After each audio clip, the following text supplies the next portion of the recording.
તો સૌથી મોટા સમાચાર જમ્મુ કાશ્મીરથી મળી રહ્યા છે। જમ્મુ કાશ્મીરના પહેલગામની અંદર આતંકી હુમલાની ઘટના સામે આવી છે કે જ્યાં પર્યટકોના સમૂહને નિશાન બનાવીને આતંકવાદીઓએ ગોળીબાર કર્યો છે।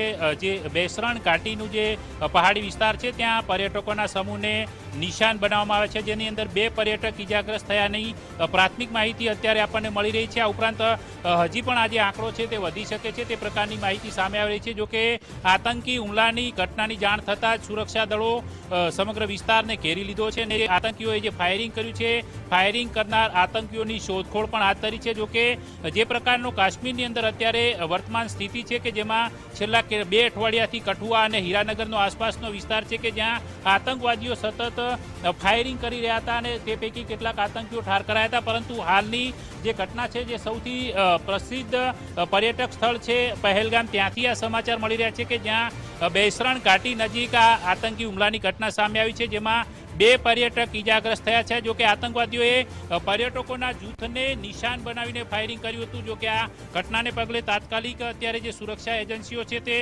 સતર્ક બની ગઈ છે અને આસપાસના વિસ્તારની ઘેરાબંધી કરીને જે ફરાર આતંકીઓ છે તેમની શોધખોળ હાથ ધરવામાં આવી છે, જેની અંદર સીઆરપીએફ, જમ્મુ કાશ્મીર પોલીસ અને તેમની સાથે સેનાના જવાન છે તે પણ આ સર્ચ ઓપરેશનની અંદર જોડાયા છે। સમગ્ર વિસ્તારમાં કાસો લોન્ચ કરવામાં આવ્યો છે। જોકે જે પ્રકારનો વર્તમાન આંકડો આપણને મળી રહ્યો છે કે જેમાં 6 થી વધુ પર્યટક આ ગોળીબારીની અંદર ઇજાગ્રસ્ત થયાની માહિતી અત્યારે હાલ સામે આવી રહી છે। જે સૌથી મોટા સમાચાર જમ્મુ કાશ્મીરના પહેલગામથી આપણને મળી રહ્યા છે કે જ્યાં પર્યટકોને નિશાન બનાવીને આતંકીઓએ અંધાધૂંધ ગોળીબાર કર્યો છે, જેમાં બેસરણ ઘાટીમાં જે પર્યટકોના જૂથને નિશાન બનાવતા કુલ મળીને 6 પર્યટક છે જે અત્યાર સુધીમાં આ જે ગોળીબારીની ઘટના છે તેની અંદર ઇજાગ્રસ્ત થયા છે। આ સૌથી મોટા અપડેટ અત્યારે મળી રહ્યા છે। જમ્મુ કાશ્મીરમાં મોટા આતંકી હુમલાની ઘટના સામે આવી છે। જોકે આતંકવાદીઓ ગોળીબારની ઘટના બાદ ફરાર થઈ ગયાની પ્રાથમિક માહિતી પણ મળી રહી છે। જોકે તેને લઈને અત્યારે સુરક્ષા દળોએ છે સમગ્ર વિસ્તારની ઘેરાબંધી કરીને સર્ચ ઓપરેશન પણ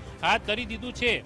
જોકે જોવાનું એ પણ રહેશે કે આખરે આ આતંકીઓ કોઈ કયા જૂથમાંથી હતા, શું કોઈ પાકિસ્તાની વિદેશી આતંકીઓ છે કે કેમ, એને લઈને પણ તપાસ કરવામાં આવશે। પરંતુ હાલની સ્થિતિ એ છે કે જે પ્રકારે છેલ્લા પખવાડિયાની અંદર આતંકી હુમલાઓની ઘટનાઓ ખાસ કરીને કઠુઆ જિલ્લામાં બનતી હતી તે હવે આ પર્યટક સ્થળ છે પહેલગામ ત્યાં બની છે કે જ્યાં રાજસ્થાનના જે પર્યટકોનું જે એક ગ્રુપ છે તેને આ હુમલાની અંદર નિશાન બનાવવામાં આવ્યું છે, જેની અંદર 6 લોકો ઇજાગ્રસ્ત થયા છે।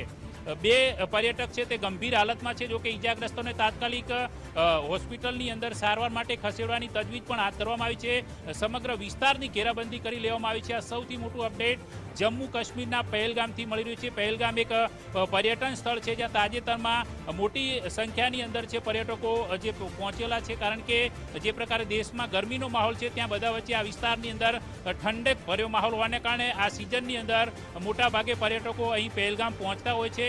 જોકે આ રાજસ્થાનના પર્યટકોનું જે ગ્રુપ છે જેને આતંકીઓએ નિશાન બનાવ્યું છે, આ ઘટનાને પગલે હાલમાં સુરક્ષા એજન્સીઓ એલર્ટ બની ગઈ છે।